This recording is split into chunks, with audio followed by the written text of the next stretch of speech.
Bom dia, sexto ano, tudo bem? A nossa aula de ciências de hoje, nós vamos fazer a correção da página 288, da tarefa de casa, e vamos dar sequência aí ao capítulo 2 sobre tecnologias aplicadas à saúde, tá? Vamos lá, página 288, vamos ler essa parte aí do conexão, né? Então, ele traz um texto nessa seção conexão sobre o soro caseiro, tá? E o soro caseiro na pastoral da criança, né? Água, fonte de vida e saúde, tá? Então, esse texto, ele fala como, a pastoral da criança, ela conseguiu, através de um simples preparo, que é o soro caseiro, uma forma mais rápida de evitar a desidratação, de crianças e também de adultos, que elas são reidratadas por meio do soro caseiro, tá? Quando elas têm processos, de diarreia, por exemplo, tá? Então, a primeira questão diz o seguinte: reúna-se com alguns colegas e pesquisem em livros ou na internet quais são as principais causas da diarreia e como preveni-la. Então, como a gente não está em aula presencial, vocês fizeram essa atividade individualmente, e eu coloquei aqui algumas formas de prevenir a diarreia, que são o acesso ao saneamento básico, se a comunidade ela tiver saneamento básico e noções de higiene, ela vai conseguir, é uma forma de prevenir a diarreia. Lavar bem as mãos, principalmente antes de se alimentar e depois, de sair do banheiro. Consumir somente água tratada, aquela água potável, que é uma água pura, livre de micro-organismos, tá, patogênicos. Manter os alimentos acondicionados em recipientes limpos e protegidos de contaminação por insetos, de moscas, tá? Manter sempre o lixo fechado e sem contato, com os animais, tá? Então, essas são algumas formas. Na segunda questão, como a gente não está aqui tendo aula presencial, a segunda questão era para elaborar cartazes informativos sobre medidas para evitar a diarreia. Exponha os cartazes na escola para que toda a comunidade escolar fique consciente da importância da prevenção. Mas isso não foi possível, Eu espero que vocês tenham ou elaborado esses cartazes, que nem precisava elaborar os cartazes, mas pelo menos ter lido, algumas pesquisas sobre a importância, da prevenção aí no controle à diarreia, tá bom? Então, agora, nós vamos dar sequência ao nosso livro, aí na página 289, e vamos falar sobre a ação dos medicamentos no nosso organismo, Então, o que é o mecanismo de ação do medicamento? Todo medicamento, gente, ele tem um mecanismo de ação, ele age, de uma forma específica para que consiga atingir os efeitos esperados. Então, o que é o mecanismo de ação do medicamento? É a forma, como essa substância ela vai atuar no nosso corpo, para que se possa obter os efeitos esperados, tá? Após a injeção ou absorção, por quê? Porque os medicamentos, eles podem ser ingeridos via oral, podem ser injetáveis ou podem ser em contato com a pele, para serem absorvidos. Então, após essa injeção ou absorção, o medicamento ele passa para a corrente sanguínea, para a nossa corrente sanguínea, e vai circular por todo o nosso corpo, até alcançar o local esperado que ele vai agir, Esse local esperado ele é chamado de alvo de atuação. Então, a gente tem um texto, para saber mais, na página 289, que a gente vai fazer uma leitura rapidinho aqui sobre isso. O caminho que os medicamentos percorrem dentro de você. O aproveitamento de uma medicação pelo organismo é cheio de detalhes que fazem toda a diferença no tratamento de várias doenças. Depois que engolimos os remédios, qual é o caminho que eles percorrem no nosso organismo? Antes de finalmente agirem contra a doença da vez, Sejam comprimidos, dragas ou cápsulas, eles passam por poucas e boas até atingirem seu objetivo final, seu alvo. A gente explica, olha só. Porta de entrada, primeiro passo, comprimidos, dragas e cápsulas acessam o corpo pela boca. Há alguns comprimidos mastigáveis ou sublinguais, que são colocados abaixo da língua, em que a absorção é bem rápida e ocorre logo de cara, tá?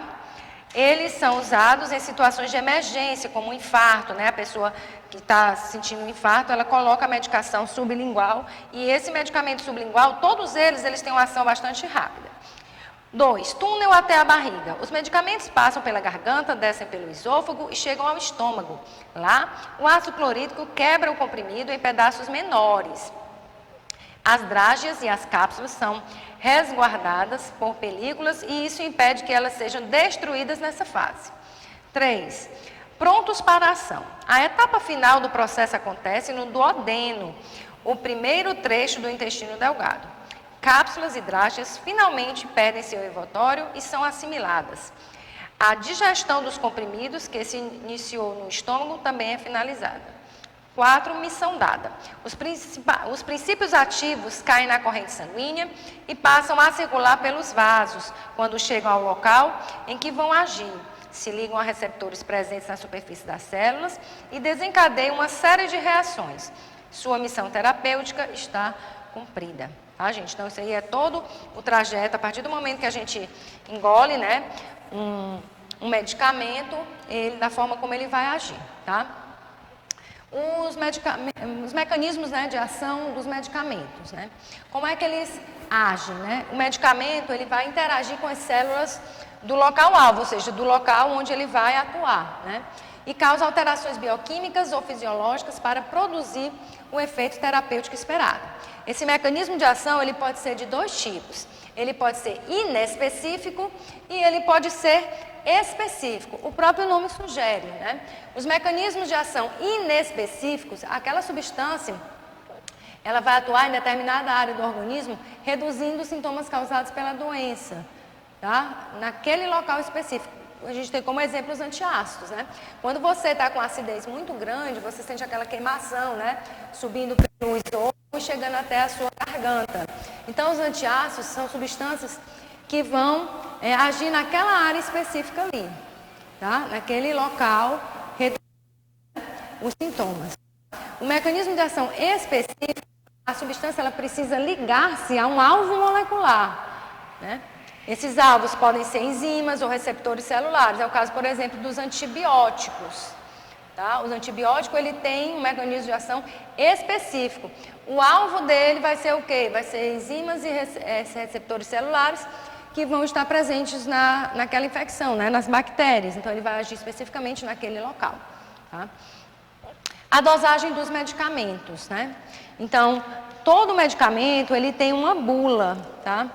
E essa bula, ela leva em consideração vários fatores do indivíduo para que a dosagem ela seja específica, né? E não seja fatal, tá? O que deve ser analisado? A massa corporal, o peso do indivíduo, a idade, né? E o estado de saúde em geral, tá? Para saber as dosagens máxima e mínima, são realizados experimentos científicos com animais de laboratório. Então, todo medicamento ele é testado, né? Para ver se aquela dose não é letal ou se ela não é muito fraca, né? Muito forte para ser letal ou muito fraca para não agir. Então, eles calculam uma dose específica. Então, todo medicamento, como eu falei, ele tem uma bula, né? E traz uma ficha descritiva, né, do medicamento. Ele traz o quê? A composição, né? Quais são os componentes que estão presentes naquele medicamento, qual é a indicação, para que serve, né? Quais são as contraindicações, quais são as observações que devem ser levadas em consideração para que não se possa administrar aquele medicamento, né? O que ele é contraindicado a pessoas diabéticas?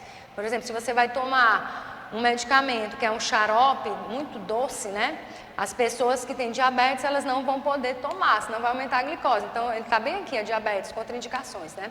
Reações adversas, são pequenas reações que podem existir em percentual muito pequeno, né? Quando aquele medicamento ele é testado.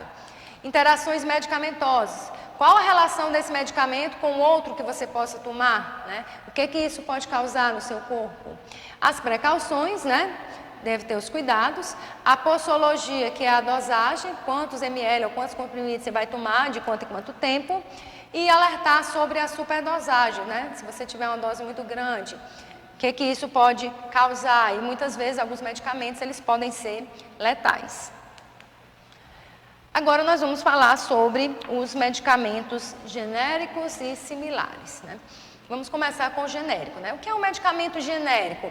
Com certeza você já deve ter visto, né, na sua casa ou na farmácia, ó, um medicamento que tem um nome aqui, medicamento genérico, um G bem grande, tá? O medicamento ele é dito genérico, gente, quando ele tem a mesma fórmula química e o mesmo princípio ativo né, do original, daquele medicamento original, mas ele não pode ter o mesmo nome comercial. Por quê? Porque o nome comercial é o nome que o laboratório que produz dá, mas a droga, né, ela é similar e pode estar contida, tá, no medicamento genérico. O medicamento genérico ele deve ser 35% mais barato do que os de referência, tá? E a embalagem deve ter o nome genérico aqui, ó, tá? Especificando. E conter o nome do princípio ativo, né? Aqui a gente tem o nome do princípio ativo, ó. Ok? É um medicamento genérico. O medicamento similar, né? Ele também tem o mesmo princípio ativo, a mesma forma farmacêutica e os mesmos efeitos do medicamento original, mas eles podem ter algumas diferenças, como por exemplo o tempo de absorção no organismo, ele pode ser diferente, tá? Então aqui a gente tem, ó, 3 medicamentos que têm o mesmo princípio ativo, né, que é o atenolol, todos eles, e o que é que muda? O que muda é o nome comercial, tá? Esse aqui é um medicamento para pressão arterial, né? O atenolol, que é esse aqui, ó.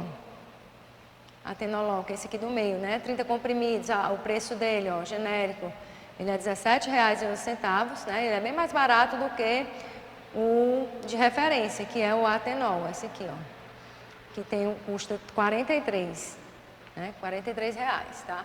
Então existe essa diferença de preços, né? No medicamento genérico, no medicamento similar e o medicamento de referência, que é o mais caro de todos. A identificação do grau de risco, né, de um medicamento.